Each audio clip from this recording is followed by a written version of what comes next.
మందిరము అనగా దేవుడు ఉండే స్థలము. మందిరము అనగా దేవుడు మాట్లాడే స్థలము. మందిరం అనగా దేవుడు ముఖ దర్శనం చేసుకునే స్థలము. మందిరం అనగానే దేవుణ్ణి కలుసుకునే స్థలము. ఇలా చూస్తుంటే చాలా విషయాలు మనకు మందిరంలో కనిపిస్తుంటాయి.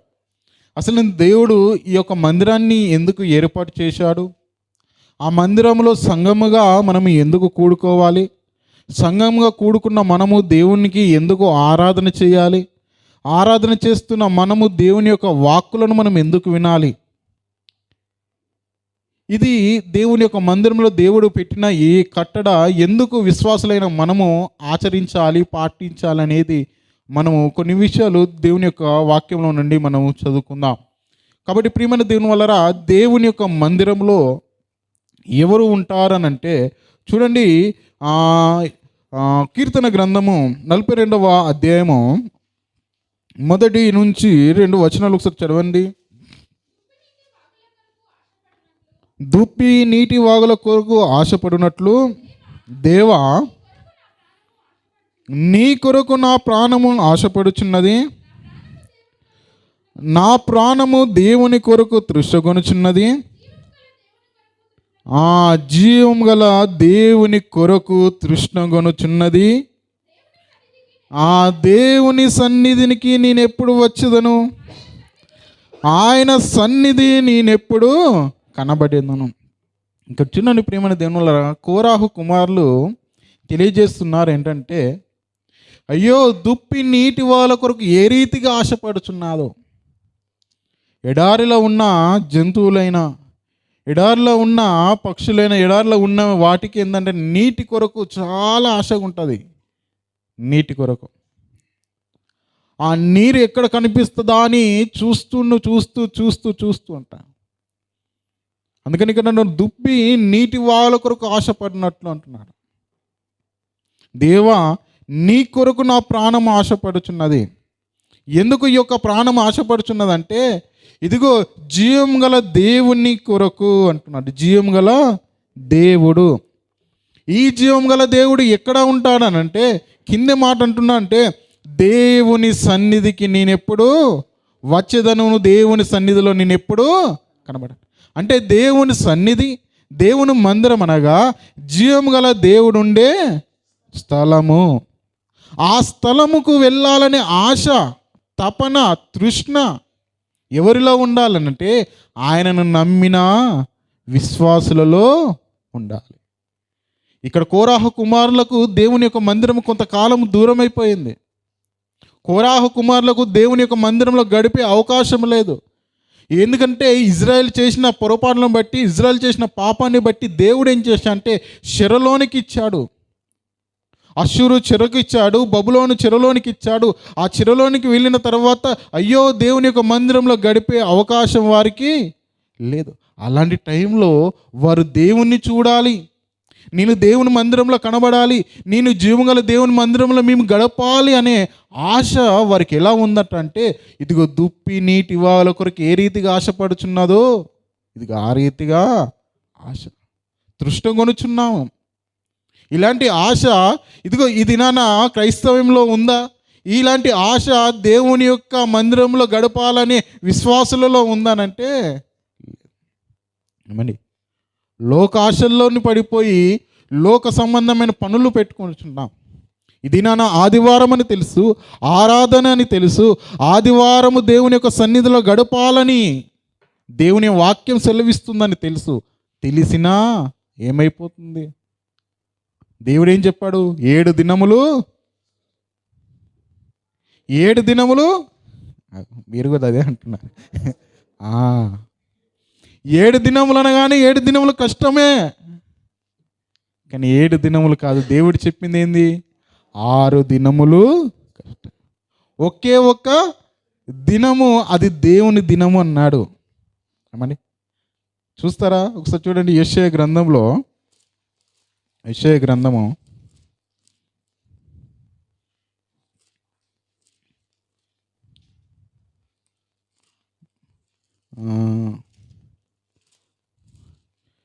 28 50వ అధ్యాయము, అది నా దినము అని అంటుంటాడు. 56వ అధ్యాయము, లేదంటే ఇంకొక మాట చూడండి, 58వ అధ్యాయంలో, 58వ అధ్యాయం 13వ వచనము. నా విశ్రాంతి దినమున వ్యాపారము చేయకుండా నాకు ప్రతిష్టమైన దినమని నీవు ఊరకుండిన ఎడల, విశ్రాంతి దినము మనోహరమైనదియు యెహోవాకు ప్రతిష్ఠితమనియు ఘనమైనదినియు అనుకుని దాన్ని ఘనముగా ఆచరించిన ఎడల, నీకు ఇష్టమైన పనులు చేయక వ్యాపార చేయకయు లోక వార్తలు చెప్పుకొనకయు యుండిన ఎడల, నీవు యెహోవా యందు ఆనందించెదవు. దేశము యొక్క చాలండి, ఇక్కడ చూడండి ఏమంటున్నాడు. ఏమండి, నా విశ్రాంతి దినమునంట వ్యాపారము చేయకుంటే మేలు అంటున్నాడు. ఏమండి, ఇంకా కింద ఏమంటున్నా అంటే లోక వార్తలు చెప్పకుండా ఉంటే మేలు అంటున్నాడు. ఏమండి, మన చేతి పనులు, వ్యాపారము, చేతి పనులు, మనకున్న సమస్త పనులన్నీ కూడా ఈ విశ్రాంతి దినముగా ఆదివారము, ఈ ఆదివారము దేవుని యొక్క సన్నిధంలో గడిపితే మనకు మేలు. కానీ ఇది ఎప్పుడు ఘనమైనదిగా, ఎప్పుడు ఉన్నతమైనదిగా, ఎప్పుడు దీవెనకరముగా మనకు మారుతుంది అని అంటే ఇక్కడ అంటున్నాడు ఏంటంటే, నాకు ప్రతిష్ఠితమైన దినమని నీవు ఊరకుండిన ఎడల, విశ్రాంతి దినము మనోహరమైనదియు యెహోవాకు ప్రతిష్ఠితమైనదియు ఘనమైనదినియు అనుకొని దాన్ని ఘనముగా ఆచరించిన ఎడల. నువ్వు పరిశుద్ధ దినాన్ని ఆచరించాలి, ఆయన మందిరంలో ఉండాలని తపన నీలో ఉండాలి. ఇదిగో నీవు ఇది ఘనమైనది, మనోహరమైనది, దేవుని ప్రతిష్ఠిత దినమని నీవు ఎప్పుడైతే ఆచరిస్తావో అది నీ జీవితాలకు క్షేమకరం, మేలుకరం, దీవెనకరం. కానీ ఇక్కడ అంటున్నాడు లోక వార్తలు, వ్యాపారములు, ఇదిగో మన చేతి పనులు, ఇవన్నీ కూడా మనకు ఎప్పుడు గుర్తొస్తాయి అంటే ఆదివారపు దినమునే. ఏమండి, ఆదివారపు దినమునే మనకు గుర్తొస్తుంటాయి. కాబట్టి ప్రియమైన దేవుని వల్లరా ఇక్కడ చూడగలిగితే ఇంకొక మాట కూడా మనం చూద్దాం. ఇక్కడ 56వ అధ్యాయము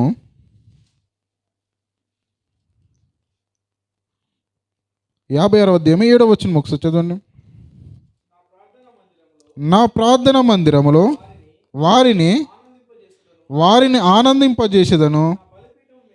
నా బలిపీఠము మీద వారు అర్పించు దహన బలులను నాకు అంగీకారములగును. నా మందిరము సమస్త జనములకు ప్రార్థనా మందిరము అంటున్నాడు. ఏమండి, ఎప్పుడంటే నా మందిరంలో వారిని ఆనందింపజేస్తా. ఎప్పుడంటే నీ చేతి పనులను మానేసి, నీ వ్యాపారములను మానేసి, లోక వార్తము, లోక సంబంధులతో సహవాసం నువ్వు మానేసి, నీవు దేవుని యొక్క మందిరంలో నీవు గడపాలి. అప్పుడు దేవుడు నిన్ను ఏం చేస్తానంటే నిన్ను ఆనందింప చేస్తానంటున్నాడు.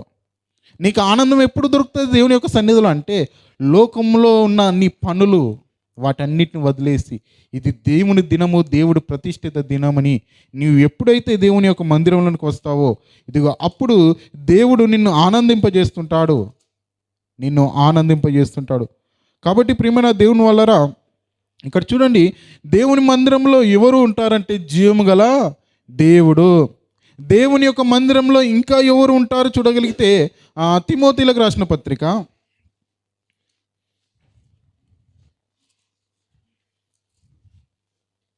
మొదటి తిమోతిలకు రాసిన పత్రిక 3వ అధ్యాయము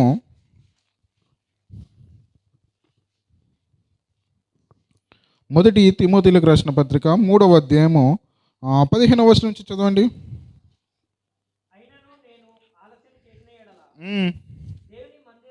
దేవుని మందిరములో అనగా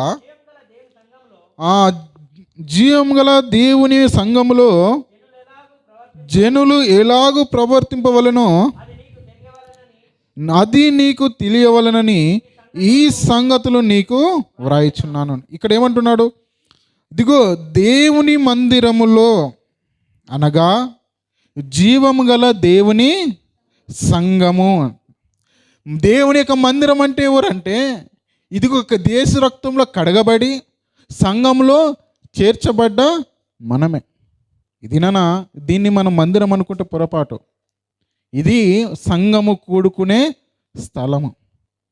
మనం వెళ్ళిన తర్వాత మరలా వేరే వాళ్ళు వస్తుంటారు, మనం వెళ్ళిన తర్వాత మరలా వేరే వాళ్ళు వస్తుంటారు. దీంట్లో ఎన్నో కార్యక్రమాలు జరుగుతుంటాయి. ఎందుకంటే మనము ఇలాంటి పట్టణంలో ఉన్నాం కాబట్టి సంఘముగా మనం పరిశుద్ధంగా ఉండాలి. ఈ స్థలం కాదు, మన ఇండియాలో మనం ఒక మందిరాన్ని కట్టుకొని దాన్ని ప్రత్యేకంగా ప్రతిష్ఠించి దాన్ని ఓపెనింగ్ చేసి దానిలో దేవుని యొక్క కార్యక్రమాలు తప్ప మరలా వేరే కార్యక్రమాలు జరగవు. అంటే మనం ఒక స్థలాన్ని సిద్ధపరిచి దాన్ని దేవునికి ప్రతిష్ఠించి ఇందులో దేవుడు ఉంటాడని ఒక విశ్వాసంతో మనం ఉంటాం. కానీ ఇప్పుడు ఇక్కడ మనమే దేవుని యొక్క మందిరము, ఆలయాలము. మనమే దేవుని యొక్క ఆలయాలము, మనమే మందిరాలము. ఇదిగో మనము దేవుని యొక్క మందిరంలో ఉంటాం.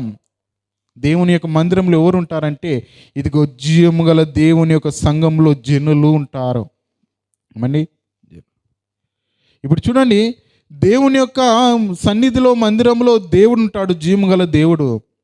రెండోది జీవము గల సంఘము ఉంటుంది, స్వరక్తం ఇచ్చి సంపాదించిన సంఘము. యేసుక్రీస్తుల వారు స్వరక్తం ఇచ్చి సంపాదించిన సంఘము. ఇప్పుడు దేవుడున్నాడు, దేవుని యొక్క సంఘం ఉంది, జీవము గల దేవుడు, జీవము గల సంఘము.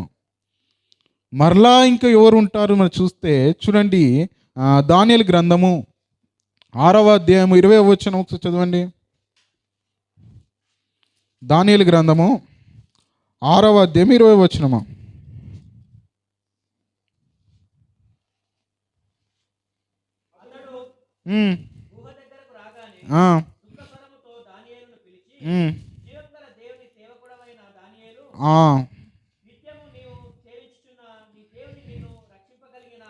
చాలా ఇక్కడ ఏమంటున్నాడు? జీవము గల దేవుని సేవకుడు అంటున్నాడు. అంటే దేవుని యొక్క మందిరములో జీవము గల దేవుడు ఉంటాడు, జీవము గల సంఘం ఉంటుంది, జీవము గల సేవకుడు ఉంటాడు. జీవము గల సేవకుడు, జీవము గల సేవకుడు. ఈ సేవకుడు ఏం చేస్తున్నాడంటే మనల్ని బలపరుస్తుంటాడు, మన నిమిత్తము దేవునికి మొరపెడుతుంటాడు, మనల్ని విశ్వాసములో ఆత్మీయతలో ఎదుగుటట్లు మనకేం చేస్తుంటాడు? సహాయం చేస్తుంటాడు. జీవము గల సేవకుడు.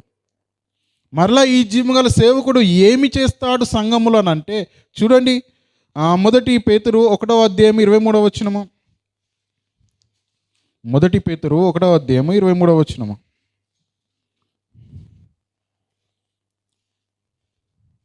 1 పేతురు 1వ అధ్యాయం 23వ వచనం.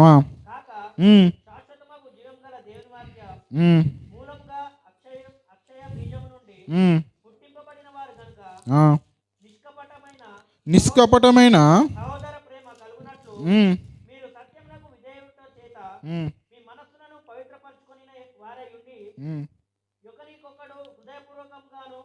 లేదండి 22వ వచనం. 1 పేతురు 1వ అధ్యాయం 22వ వచనం. మీరు క్షయబీజము నుండి కాక శ్వాసతమగు జీవము గల దేవుని వాక్యమూలముగా అక్షయ బీజముల నుండి పుట్టింపబడిన వారు గనుక నిష్కపటమైన సహోదర ప్రేమ కలుగునట్టు మీరు సత్యమునకు విధేయుల చేత మీ మనసులను పవిత్ర పరుచుకుని వారై యుండి అంటున్నాడు.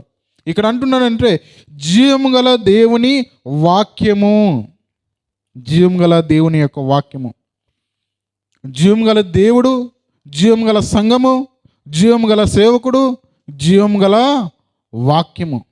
ఈ 4 ఎక్కడ మనకు దొరుకుతాయి అంటే దేవుని యొక్క మందిరములోనే, దేవుని యొక్క మందిరం. కాబట్టి ప్రియమైన దేవుని వల్లరా ఆ మందిరంలో మనము జీవం గల దేవుడు ఉన్నాడని, జీవం గల సంఘము కూడుకుంటుందని, జీవం గల సేవకుడు ఉన్నాడని, జీవం గల సేవకుడు ఇదిగో జీవం గల వాక్యాన్ని ప్రకటిస్తున్నాడని మనము ఆశ కలిగిన వారమై రావాలి దేవుని యొక్క మందిరానికి. ఇది నా వాక్యం పట్ల ఎవరికి ఆసక్తి ఉంది? వాక్యం వినాలి, అయ్యో ఒక్క ఆదివారం నీ కోల్పోతే దేవునితో మాటలు, దేవునితో సహవాసము, దేవునితో సంబంధము నేను ఇదిగో తెంపుకుంటున్నానని ఎవరిలో భయం ఉంది? ఎందుకంటే ప్రియమైన దేవుని వల్లరా దేవుని యొక్క మందిరాన్ని మిస్ అవుతావు, దేవుని యొక్క మాటలు మిస్ అవుతావు. దేవుని యొక్క మాటలు ఎలాంటిదని అంటే కింద చూడండి 24వ వచనం ఒకసారి చదవండి. సర్వ శరీరులు గడ్డిని పోలిన వారు గడ్డి పువ్వు వలె ఉన్నది, గడ్డి ఎండును దాని పువ్వులు రాలును, అయితే ప్రభు వాక్యము ఎల్లప్పుడూ నిలుచును.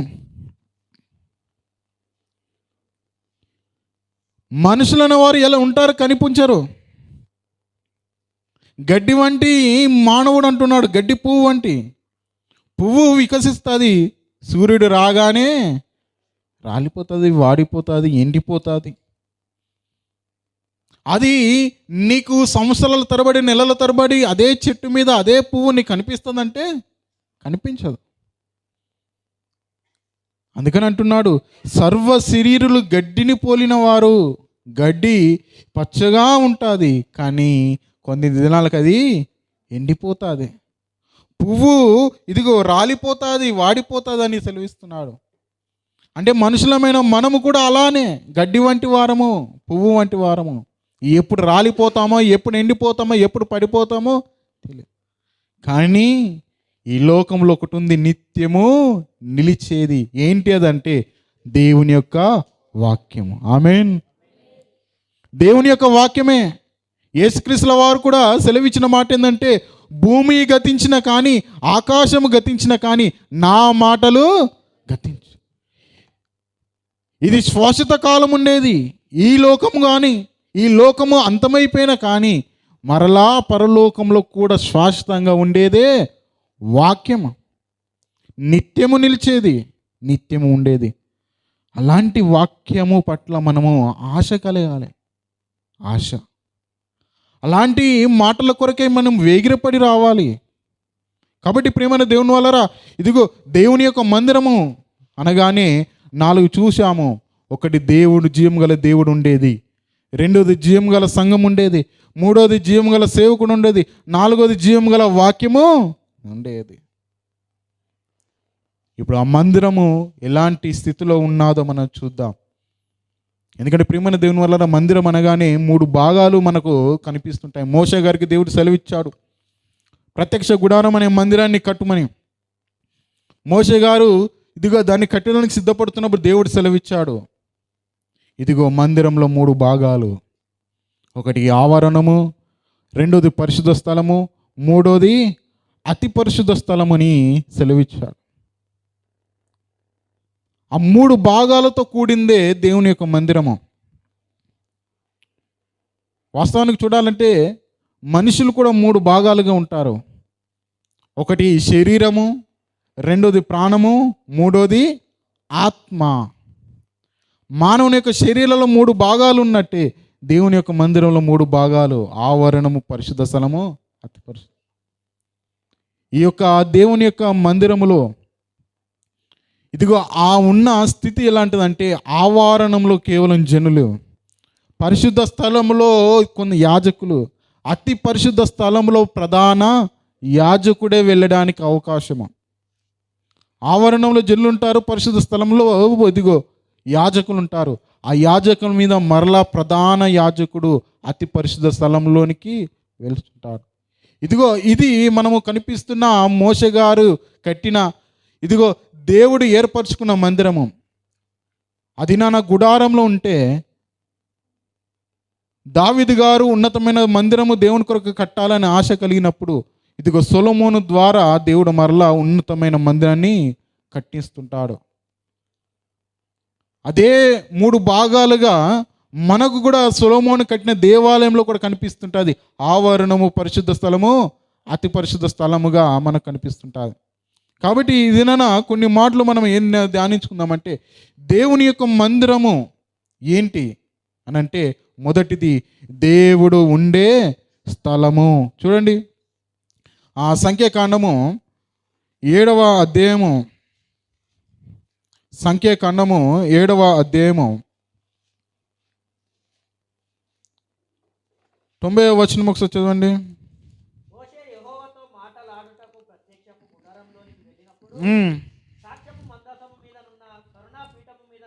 ఉమ్, అనగా రెండు కేరుబుల నడుమ నుండి ఉమ్. తనతో మాట్లాడిన యెహోవా స్వరము అతడు వినెను. చాలండి.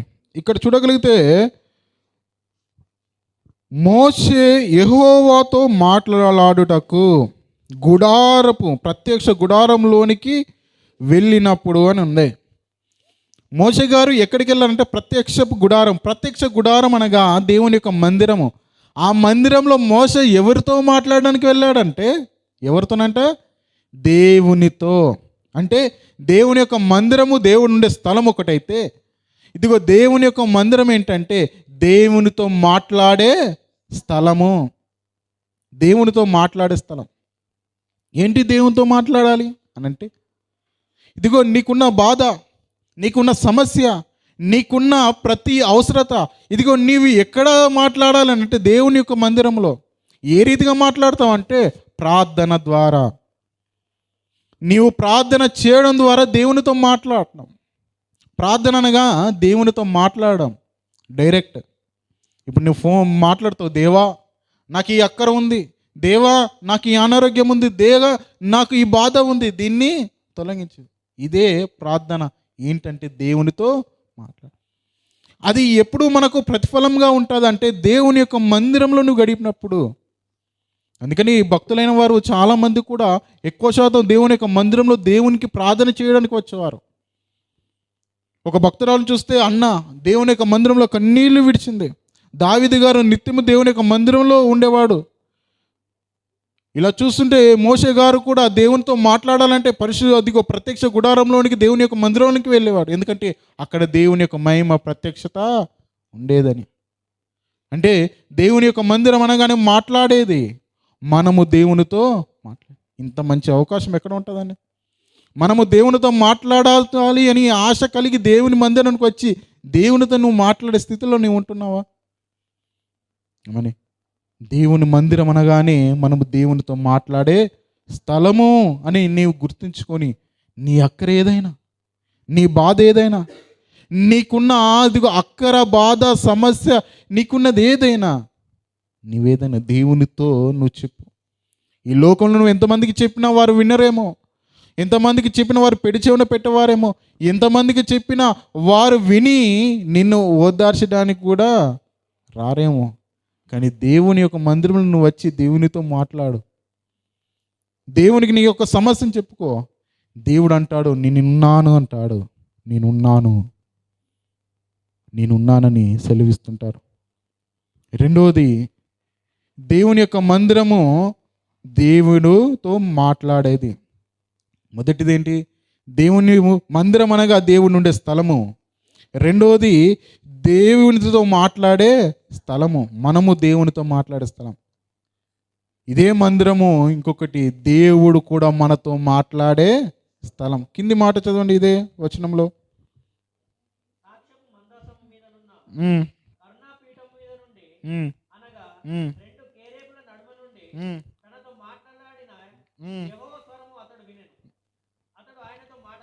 చాలండి. ఇక్కడ చూడండి, మందిరం అనగా దేవుడు మనతో మాట్లాడే స్థలము.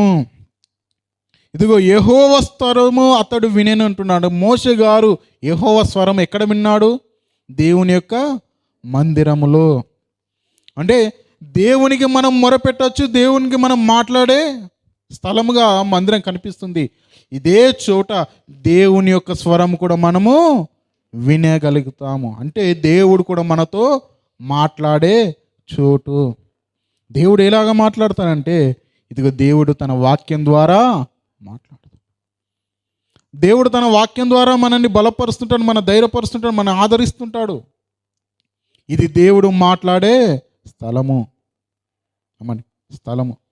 కాబట్టి ప్రియమైన దేవుని వల్లరా, ఇదిగో ఈ స్థలములో మనము దేవుడు ఉన్నాడని, ఆయనతో నేను మాట్లాడుతున్నానని, ఆయన నాతో మాట్లాడుతాడని ఇదిగో విశ్వాసము, ఆశ కలిగిన వారమై ఉండాలి. మూడోది మనం చూడగలిగితే ఇదేంటంటే దేవుని యొక్క ముఖ దర్శనము చేసుకునే స్థలము. మరి దేవుని ముఖ దర్శనం చేసుకునే స్థలము. చూడండి, ఆదికాండము 35వ అధ్యాయము లేదంటే చూడండి, కీర్తనలు 17వ అధ్యాయం 15వ వచనం. కీర్తనలు 17-15 వచనం. నేనైతే ఉమ్, నీతి గలవాడనై ఉమ్. నీ ముఖదర్శనం చేసేదను. నీ ముఖదర్శనము చేసేదను. నేను మేల్కొనినప్పుడు ఉమ్, నీ స్వరూప దర్శనముతో ఆ, నా ఆశను తీర్చుకొను. చాలండి. ఇక్కడ చూడండి, దావీదు గారు అంటున్న మాట, నేను మేల్కొన్నప్పుడు నీ ముఖ దర్శనము చేసేదను అంటున్నాడు.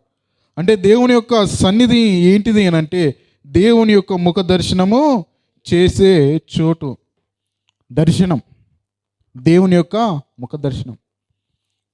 దర్శనం అనగానే హిందువులకు చూస్తుంటే వారి యొక్క గుడిలోనికి వెళ్తుంటారు. వాళ్ళు చాలాసార్లు అంటారు, దర్శనము బాగా జరిగింది అంటారు. కొన్నిసార్లు వాళ్ళు తిరుపతి అని ఇంకా పెద్ద పెద్ద గుళ్ళకి వెళ్ళినప్పుడు జనాలు ఎక్కువ ఉన్నప్పుడు దర్శనము సరిగా జరగలేదని కొంచెంసార్లు బాధపడుతుంటారు. ఎందుకు? దర్శనం బాగా జరగదని. మాది కూడా వెమ్లవాడ, అక్కడ కూడా పెద్ద గుడి ఉంది. మా బాబాయ్ గారు కూడా అందులోనే జాబ్, అంటే మా తాతగారు మా బాబాయ్ గారు కూడా అందులోనే జాబ్ చేస్తుంటారు. అంటే గుడి అంటే గుడిలో కాకుండా దానికి ఉన్న సంబంధించిన ఒక హాస్పిటల్ ఉంటుంది. హాస్పిటల్లో మా తాతగారు థియేటర్ అసిస్టెంట్. అదే జాబు మళ్ళీ మా బాబాయ్ గారికి వచ్చింది. మా బాబాయ్ గారు కూడా ఆ టెంపుల్కి సంబంధించిన హాస్పిటల్లో థియేటర్ అసిస్టెంట్గా చేస్తుంటారు. మాకు ఎలా ఉంటుందంటే, ఎవరు వచ్చినా ఎంతమంది వచ్చినా ఈజీగా ఆ గుడిలోనికి పంపించడానికి మాకు పాసులు కూడా ఉంటాయి. చాలామంది అడుగుతుంటారు, అయ్యో మా ఫ్రెండ్స్ అయినా ఎవరైనా, మేము వస్తాం, మాకు ఏమన్నా దర్శనం అవుతుందా, దర్శనం చేస్తారా అని అడుగుతుంటారు. కానీ వారికి ఒకవేళ దర్శనం చేయించలేదన్నప్పుడు, జనాలు ఉన్నప్పుడు అంటారు, మాకు దర్శనము కాలేదు అని బాధతో వెళ్తుంటారు. మీరుంటే బాగుండు, మీరు హెల్ప్ చేస్తే బాగుండు అని. అంటే మాకు దర్శనం కాలేదు అంటే, ఆ దర్శనం కోసం వారు ఎంత ఆశపడి ఎంత దూరం నుండి ప్రయాణం అయిపోయి కుటుంబాలతో వస్తుంటారంటే వారిని చూస్తే ఆశ్చర్యం వేస్తుంటుంది. అంటే ఆ ముఖ దర్శనం చేసుకోవడానికి అంటే జీవముగల దేవుని యొక్క సంఘంలో జీవముగల దేవుడు ఉన్నాడని మనం విశ్వసిస్తున్నాం. మనము ఆయన ముఖ దర్శనం చేసుకునే దానికి తపన మనకు ఉందా? కొన్నిసార్లు అనిపిస్తుంది, హైందవులైన వారిని చూస్తే చాలా గర్వం పడుతాం. ఎందుకంటే వారికి ఒక నిష్ట ఉంటుంది, ఒక నిగ్రహం ఉంటుంది. వారు ఒక రోజును ప్రతిష్ఠించుకుంటారు. ప్రతిష్ఠించుకున్న రోజు మాత్రం వారు భోజనము చేయరు, మాంసం ముట్టరు, వారు చేయవలసిన కార్యక్రమాలు చేయరు. ఒకవేళ వారు దర్శనం చేసుకోవాలన్నప్పుడు గంటలు గంటలు గంటలు కూడా నిలబడి ఉంటారు. అంతెందుకండి, కొన్నిసార్లు పాదయాత్ర చేస్తుంటారు, కాలి నడకన వెళుతుంటారు. వారి భక్తిని చూస్తుంటే జీవము లేని దాని కొరకే వారు ఇంత ఆరాటపడుతుంటే, మరి జీవము ఉన్న దేవుని కొరకు మనం ఏం ఆరాటపడుతున్నాం? మీకు అర్థమైందన్నమాట. అవి విగ్రహాలు కళ్ళ నుండి చూడవు, చెవుల నుండి వినలేనివి. అయినప్పటికీ వారి విశ్వాసం వారిని ఎరయితిగా ఇదిగో ఆ దేవుని దగ్గరికి తీసుకెళ్తుందని చూడండి. ఇది నాన్న జీవము గల దేవుడు. జీవం అంటే వినేవాడు, మనతో మాట్లాడేవాడు, మన అక్కర తీర్చేవాడు, మన బాధల్లోనేమో అన్నిట్లో మనకు తోడు ఉండేవాడు. ఈ జీవము గల దేవుని కొరకు మన ఆరాటం ఎంత ఉంది. అందుకని ప్రియమైన దేవుని వలన దేవుని యొక్క ముఖ దర్శనము చేసుకోవాలనే తపన మనలో ఉందా? ఎందుకంటే ఇక్కడ అంటున్నాడు, ఇదిగో నేనైతే చూడండి ఆ మాట 17-15లో, నేనైతే నీతి గలను వాడిని నీ ముఖ దర్శనము చేసేదను అంటున్నాడు. ఏమండి చూడండి, ఎంత నా ఆశ, నిన్ను చూడాలి, నీ దర్శనము చేసుకోవాలని. కానీ చాలా సందర్భంలో ఏమండి, హిందువులైన వారికి దర్శనానికి కొన్ని రకాలుగా ఉంటాయి. ఒకటి విఐపి దర్శనం అని, ఒకటి నార్మల్ దర్శనం అని, కొన్ని టికెట్లు ఉంటాయి. ఆ టికెట్టు ఆ ధరను వాడు చెల్లించి ఏం చేయాలి? వెళ్ళాలి. కానీ దేవుని యొక్క మందిరంలో, ఈ జీవము గల దేవుని సంఘంలో, ఈ జీవము గల దేవుని మందిరంలో దేవుని ముఖ దర్శనం చేసుకోవడానికి ఏ రకమైన టికెట్టు లేదు, ఏ రకమైన విఐపి దర్శనము లేదు, ఏ రకమైన నార్మల్ దర్శనాలు అందరికీ సమానమే.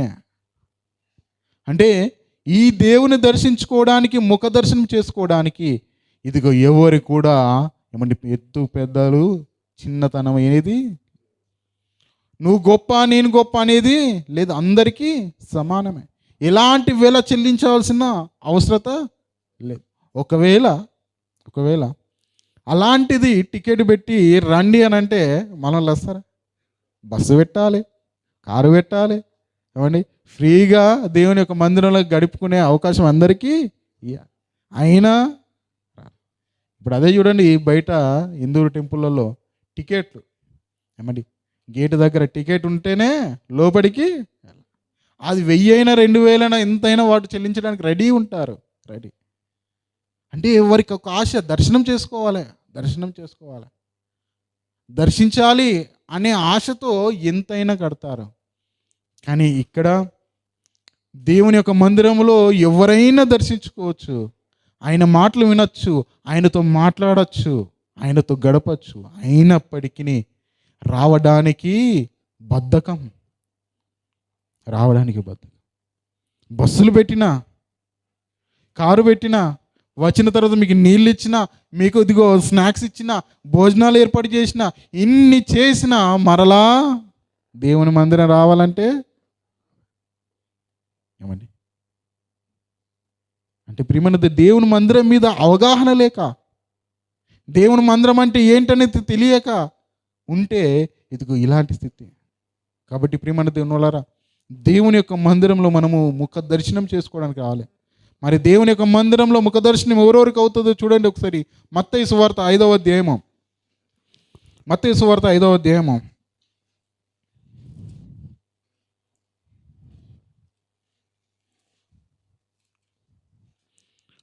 చదవండి, 8వ వచనం చదవండి. హృదయ శుద్ధి గలవారు ధన్యులు, వారు దేవునిని చూచెదరు అంటున్నాడు. ఏమని? హృదయ శుద్ధి గల వారు ధన్యులు, వారు దేవుణ్ణి చూచెదరు అంటున్నాడు. అంటే దేవుని చూడాలి అని ఆశతో వచ్చిన వారు మనసు ఎలా ఉండాలి? వారి హృదయం ఎలా ఉండాలి? శుద్ధిగా ఉండాలి. అంటే హృదయంలో ఎలాంటి కల్మషం లేకుండా, హృదయంలో ఎలాంటి దోషాలు లేకుండా, హృదయంలో ఎలాంటి కపటమైన మాటలు, కపటమైన ద్వేషాలు ఏమి లేకుండా, దేవుని యొక్క సన్నిధానంలో పూర్ణ హృదయముతో, సంపూర్ణమైన హృదయం, పరిశుద్ధమైన హృదయంతో ఇదిగో మనం వచ్చి ఆయనను సేవించినప్పుడు ఇదిగో ఆయనను చూసే ధన్యత మనకు కలుగుతుంటుంది. హృదయ శుద్ధి గల వారు ధన్యులు, వారు దేవుని చూచెదరు. దేవుని యొక్క మందిరంలో దేవుని నువ్వు దర్శించాలన్నప్పుడు, దేవుని యొక్క మందిరంలో దేవునితో మాట్లాడాలన్నప్పుడు, దేవుని యొక్క మందిరంలో దేవుడు నీతో మాట్లాడాలన్నప్పుడు నీవు కావాల్సింది ఏంటంటే హృదయ శుద్ధి. ఏమండి? దేవుని స్తుతి. ఇంకా చూడగలిగితే ప్రియమైన దేవుని వల్లరా దేవుని యొక్క మందిరము ఎలాంటిదని మనం ఇంకా చూడగలిగితే ఆది కాండము లేదంటే నిర్గమకాండము 29వ అధ్యాయం 42వ వచనం ఒకసారి చదవండి. నిర్గమకాండము 29వ అధ్యాయము 42వ వచనము. ఇది యెహోవా సన్నిధిని సాక్ష్యపు గుడారమునొద్ద మీ తరతరములకు నిత్యముగా అర్పించు దహన బలి నీతో మాట్లాడుటకు నేను అక్కడికి వచ్చి మిమ్మును కలుసుకుందును అంటున్నాడు. దేవుని యొక్క సన్నిధి ఏంటంటే దేవుడు కలుసుకునే స్థలము, చోటు. దేవుడు కలుసుకునే చోటు దేవుని యొక్క మందిరం. ఏమని? దేవుని కలుసుకోవాలన్నప్పుడు మనము ఒక్కొక్క చోటు నిర్ణయించుకుంటాం. సాయంకాలం కాగానే స్నేహితులు కలుసుకునే చోటు, కొన్ని సందర్భాల్లో బంధువులు కలుసుకునే చోటు. ఇది మనము ఒక్కొక్క కొన్ని చోట్లు ఉంటాయి. అక్కడ చోట్లో మనకు వారు కనిపిస్తుంటారు, వాళ్ళు కలుసుకుంటారు. కానీ మరి దేవుణ్ణి కలుసుకునే చోటు ఏంటంటే దేవుని యొక్క సన్నిధి, దేవుని యొక్క మందిరము. మరి ఇది దేవుని యొక్క చోటు. దేవుడు అంటున్నాడు, ఇదిగో నేను వచ్చి నీతో మాటలు అక్కడికి వచ్చి మిమ్మను కలుసుకుందని అంటున్నాడు. అంటే దేవుడు కలుసుకునే చోటు ఎక్కడంటే దేవుని యొక్క మందిరమే. నీవు దేవుని కలవాలన్నప్పుడు, దేవుని యొక్క సేవకుని కలవాలన్నప్పుడు, దేవుని యొక్క విశ్వాసాన్ని కలవాలన్నప్పుడు, దేవుని సంఘముతో నువ్వు సావాసం కలిగి వారిని కలుసుకోవాలన్నప్పుడు నువ్వు రావాల్సింది ఎక్కడికంటే దేవుని యొక్క మందిరం. నువ్వు లోకంలో ఉండి నీ దేవుని కలుస్తాను, నీ లోకంలో ఉండి దేవుని యొక్క సేవకుని కలుస్తాను, నీ లోకంలో ఉండి దేవుని యొక్క విశ్వాసాలను కలుస్తానంటే వారు ఎక్కడ ఉంటారు? ఏమని? దేవుని యొక్క మందిరంలో ఉంటారు. మనలాగా బయట ఉండి, మనలాగా పనుల్లో ఉండి నేను ఇక్కడనే కలుస్తానంటే కలుస్తారని మరి? మనం చేస్తున్న పని దగ్గరికి వచ్చి బంధువులు నన్ను ఇక్కడనే కలవంటే వారికి ఒక చోటు నిర్ణయిస్తాం, నా పని దగ్గరికి రావడానికి కుదరదు అని. ఇప్పుడు మీ ఉన్న పని చోట ఎవరు పడితే వారు వచ్చి నిన్ను కలుసుకుంటారండి? కలుసుకో. వారికి మనం చెప్తాం, మీరు పలానా చోట నిలిచి ఉండండి, నేను పర్మిషన్ తీసుకొని మరీ అక్కడికి వచ్చి నిన్ను కలుస్తాను అంటే వారికి ఒక చోటు నిర్ణయిస్తాం. అంటే నేను ఉండే చోటులో నీవు వచ్చి కలవడానికి వీలు లేదు. అదే రీతిగా దేవుడు ఉండే చోటుకి నీవు వచ్చి కలవాలి తప్ప నీవు ఉన్న చోటుకి దేవుడు వచ్చి నిన్ను కలవడు. అక్కడ అంటున్నాడు, నేను వచ్చి మిమ్మల్ని కలుసుకుంటాను. దేవుడు కలుసుకున్న చోటు. ఆఖరికి ఒక చూసి మనం ముగించుకుందాం. ఆదికాండము 28వ అధ్యాయము, ఆదికాండము 28వ అధ్యాయము 22వ వచనము. దేవుని యొక్క సన్నిధి ఏమిటి అని మనము ఆఖరిగా చూసుకుందాం. మరియు స్తంభముగా నేను నిలిపిన ఈ రాయి దేవుని మందిరమగును. మరియు నీవు నాకు ఇచ్చి యావత్తులో 10వ వంతు నిశ్చయంగా నీకు చెల్లించగలని. చాలండి. దేవుని మందిరము ఏంటని మనము ఆఖరిగా చూడగలిగితే, దేవుని మందిరం ఏంటంటే ఇదిగో చెల్లించేది, కానుకలు సమర్పించుకునే చోటు. మరి ఇక్కడ అంటున్న మాట ఏంటంటే దేవుని మందిరం అగును, మరియు నీవు నాకిచ్చు యావత్తులో 10వ వంతు నిశ్చయముగా నీకు చెల్లించదని. ఎక్కడ చెల్లిస్తాడు అంటే దేవుని యొక్క మందిరములో. దేవుని యొక్క మందిరంలో ఏమి చెల్లాలంటే ఇదిగో నీకు దేవుడిచ్చే ప్రతి యావత్తులో 10వ వంతు అంటే కానుకలు, అంటే దశమ భాగాలు మనం ఎక్కడ చెల్లించాలనంటే దేవుని యొక్క మందిరములో. అంటే దేవుని యొక్క మందిరం ఏంటంటే కానుకలు సమర్పించుకునేది. దేవా నువ్వు నాకు హెచ్చించావు, దేవా నన్ను దీవించావు, దేవా నా యొక్క చేతి పనులలో ఇదిగో అభివృద్ధి కలుగజేస్తున్నావు, ఇదిగో నీవు నాకు ఇస్తున్నావు కాబట్టి అందులో నేను నీకు ఇస్తున్నాను, నేను నీకు ఇస్తున్నాను. కాబట్టి ప్రియమైన దేవుని వల్లరా, దీనైనా మందిరం అనగానే ఏదో అనాలోచనగా మనం ఉండకూడదు. మందిరం అనగానే వేరే ఆలోచన కలిగి మనం జీవించకూడదు. ఇదిగో మొదటిది మందిరం అనగా దేవుడు ఉండే స్థలము. రెండోది మందిరం అనగా దేవుడు మాట్లాడే స్థలము. మందిరం అనగా దేవునితో మనము మాట్లాడే స్థలము. అమ్మడి, మందిరం అనగా దేవుని ముఖదర్శనం చేసుకునే స్థలము. మందిరం అనగా దేవుడు మనల్ని కలుసుకునే స్థలము. మందిరం అనగా దేవునికి కానుకలు ఇచ్చే స్థలము. ఇలాంటి మందిరానికి రావాలని ఎంతమంది ఆరాటపడుతున్నారు, ఎంతమంది ఆశపడుతున్నారు, ఎంతమంది. ప్రియమైన దేవుని వల్లరా, ఇది జీవం గల దేవుని మందిరము. ఈ మందిరంలో దేవుడు మనతో ఉంటాడు, మనతో సావాసం కలిగి ఉంటారు. నీ అక్కర, నీ బాధ, నీ అవసరత అన్నీ కూడా దేవుడు వినడానికి సిద్ధంగా ఉన్నాడు. వినడానికి సిద్ధంగా ఉన్నాడు. ఆయన మందిరం రావాలనే ఆశ ఎంతలో ఉంది. కాబట్టి ప్రియమైన దేవుని వల్లరా, ఆయన మందిరం అనగానే మనం విన్నాం. ఏమండి, కాబట్టి ఆయన మందిరంలో ఆయన కొరకు వద్దాం, ఆయనతో మాట్లాడడానికి వద్దాం, ఆయన మనతో మాట్లాడడానికి మనం ఆశ కలిగి వద్దాం. ఇదిగో ఆయన ముఖదర్శనం చేసుకోవడానికి వద్దాం. ఇదిగో ఆయనకు కలుసుకోవడానికి, ఆయనకు మన కానుకలు ఇవ్వడానికి మనం మందిరానికి వద్దాం. ఏదో పని ఉందిలే, ఏదో వ్యాపారం ఉందిలే, ఏదో లోకం స్నేహితులు తిరుగుదాములే అని నీవు దేవుని యొక్క మందిరాన్ని నిర్లక్ష్యం చేసి లోకంలో తిరిగితే నువ్వు సాధించేది ఏముంది? ఏమీ లేదు. అందుకని దావీదు గారు అన్నమాట, నీ మందిరంలో ఒక్క దినం గడుపుట 1000 దినముల కంటే శ్రేష్టం. ఏంటి, ఒక్క దినము 1000 దినములతో శ్రేష్టమా? ఒక్క దినము అంటే నౌను, దేవుని మందిరంలో ఒక్క దినము గడుపుట 1000 దినముల కంటే శ్రేష్టం. 1000 దినములు అంటే అండి 360 రోజులకు సంవత్సరం అవుతాయి. 1000 దినములు అంటే 3 సంవత్సరాలు. అంటే ఒక్క దినం కోల్పోతే నీవు 3 సంవత్సరములు దేవుడు నీకు ఇచ్చే ఆశీర్వాదాన్ని కోల్పోతావు. అంటే ఒక్క దినం 3 సంవత్సరాలతో సమానం అంటే అవును, అవును, ఒక్క దినం 3 సంవత్సరాలతో సమానం. ఒక్క దినము దేవునిలో గడుపుతామా, ఆ ఒక్క దినాన్ని కోల్పోదామా? మనల్ని మనం పరీక్షించుకోవాలి. మరి అలా పరీక్షించుకొని దేవుని యొక్క మందిరంలో గడపాలని, దేవుని యొక్క మందిరము చేత ఇదిగో మనము మన కుటుంబాలు దీవించబడాలని మరొకసారి కోర్చు. ఇదిగో దేవుని యొక్క మందిరానికి మనం ఆశ కలిగి వద్దాం, ఆశ కలిగి వద్దాం, ఆయన చేత దీవించబడదాం. కాబట్టి ఇది దేవుని మందిరంలో మేము అభివృద్ధిలోనికి తీసుకురావాలని, మిమ్మల్ని ఆత్మీయంగా బలపరచాలనే మాటలు తప్ప, మీరు రాకుంటే సంఘానికి నష్టము లేదని, మీరు రాకుంటే సేవకునికి నష్టమని కాదు, మీరు రాకుంటే విశ్వాసులైన వారికి నష్టమని కాదు, నీవు రాకుంటే నీకే నష్టము. నీవు వచ్చినా రాకుండా సంఘము నడుస్తుంది, నీవు వచ్చినా రాకుండా సేవకుడు వాక్యం చెప్తాడు, నీవు వచ్చినా రాకుండా సంఘ కార్యక్రమాలు అన్నీ జరుగుతాయి. నువ్వు రాలేదని ఏ దినాన మందిరము ఆగదు.